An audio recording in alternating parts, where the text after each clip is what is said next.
my people. Hope everybody's having themselves a fantastic day. If you don't mind, hit that like button down there as usual. You will automatically be entered to win yourself a wooden guitar. Make sure you guys check out DNKKnives.com. They are who sent this in for review. That is very much appreciated. And if you purchase a knife at DNK.com, you can use this coupon code BehindTheEdge10 for 10% off of your purchase. Make sure you subscribe. We have super duper giveaway coming really soon for the 1,000 subscriber. We need a couple hundred subscribers still, but I think it's gonna go pretty quick. There's a link for Patreon in the description if you would like to support the channel. And remember, all Patreon funds will be used 100% for Knives for content, and then more than likely will always be given away. So there's that. Today we're gonna go face toward enemy, and we're going to talk about the Benchmade Claymore. I've never been a huge fan of Benchmade, and this knife is probably not something I would own myself. I'm not really a big fan of out-the-side automatics, but this one is not bad. We're going to do, as usual, the pros and cons. This knife has the operator in mind. That would be our service men and women. That would be the police, you know, stuff like that. That's what this knife is designed for. Almost certainly. Of course, if it's legal in your area, anybody can purchase this knife and carry this knife. It is USA made. It has a 3.6 inch CPM D2 blade. Just get this out of the way real quick. 3.8 ounces, so it is not heavy for its size. Alright,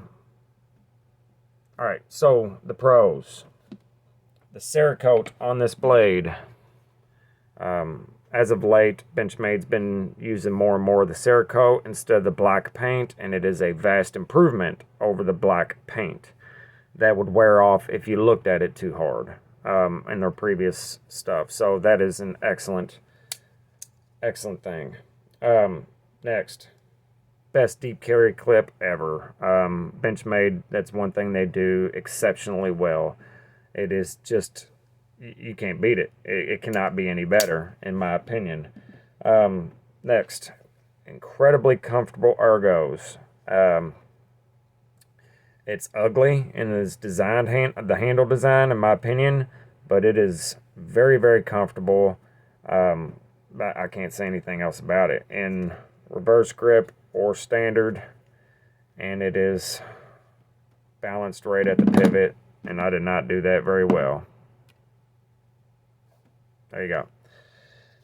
Next, it has a very powerful and snappy deployment. And when I say very powerful, I mean ProTech times 2. This thing flies open.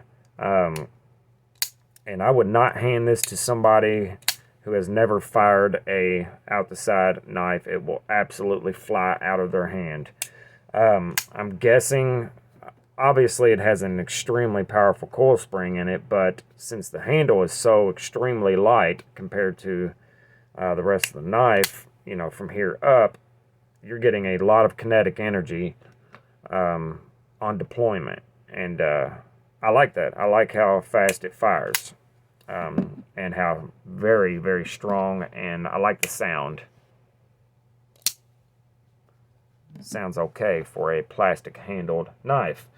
Next, this thing has huge PB washers in there, and that is really cool, and I appreciate that.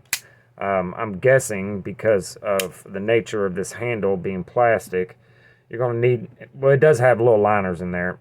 Anyway, you're getting a lot of force on this pivot whenever it fires. It's going to need some good backing, which is what these washers are going to do. I mean, they're massive. They're the size of a quarter. Maybe not that big, but they're big. And I appreciate that. That's cool. I love PB washers. This is an American-made knife, and I've put the PB washers that it came with in it. But they are tiny. They are no bigger than this pivot.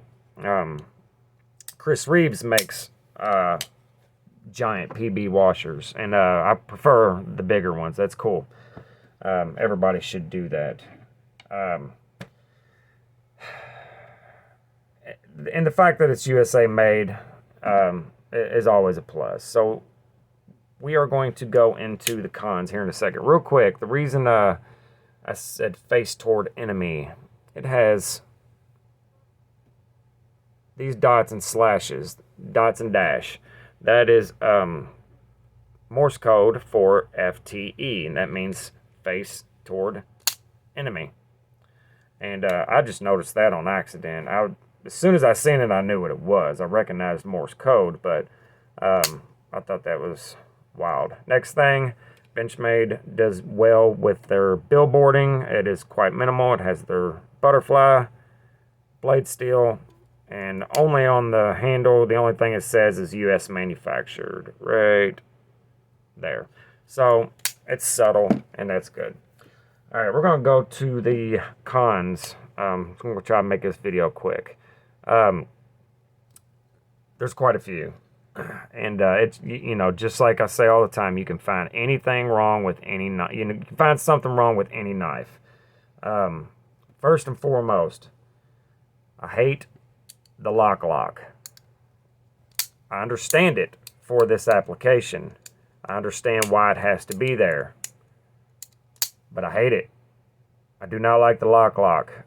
Whenever this knife is in the closed position, the button sticks up a decent amount. And I understand that you need a lock for that so it doesn't deploy in your pocket. And I understand why the button sticks out a little bit. It is for people who wear gloves at work or at on deployment. It makes it easier for them to find and deploy. I just don't like it. I don't like locks. Next, hate the plastic handle. It does keep the weight down, but G10 is not that heavy. So, yeah. I don't like the FRN. I don't even like the FRN in my Spydercos, and I love Spydercos.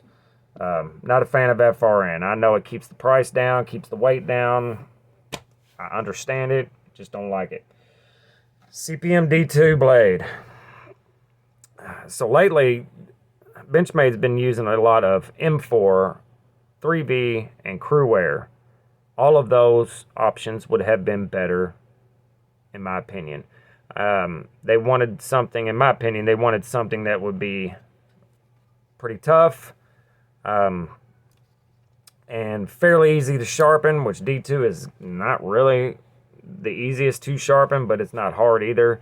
You know, I don't know why they went with D2. Don't really understand. It's kind of outdated. At least it is the powder metallurgy version of that steel, but, you know, outdated. And for a knife that is $235, I think they could have did Crewwear, and it would have been just as good. It would have been tougher. It would have had better edge retention. Yeah, just all around better. Next, I hate serrations. I do, again, understand them. For somebody who is deployed overseas, you might not have the ability to be able to sharpen your knife all the time. Serrations tend to cut for a very long time, even when they are dull, because of the nature of what they are. I don't like them. This knife, thankfully, does come without serrations now, which would definitely be better for me. At first, they only came in the partial serrated configuration. Now they come in a single straight edge, and they would help you be able to take advantage of this excellent sharpening choil that is in it. So serrations I understand, especially for this application, but I don't care for them. I don't like them at all. going with the theme of the knife industry, it is a little expensive. It is American made. It is an automatic. It is just a little expensive for a D2 FRN pocket knife. But that is about all I have bad to say about it. And it's not really bad. It's just, you know, not my thing. It does come in a couple other colors, I think, or one other color at least, like an olive FDE maybe, coyote maybe, whatever they call that color. I prefer that over the black. Anyway, let me know what you guys think of this knife in the comments. Make sure you like, make sure you subscribe, make sure you check out DNK Knives. That will be all for this video. I will see you all in a little while. Later.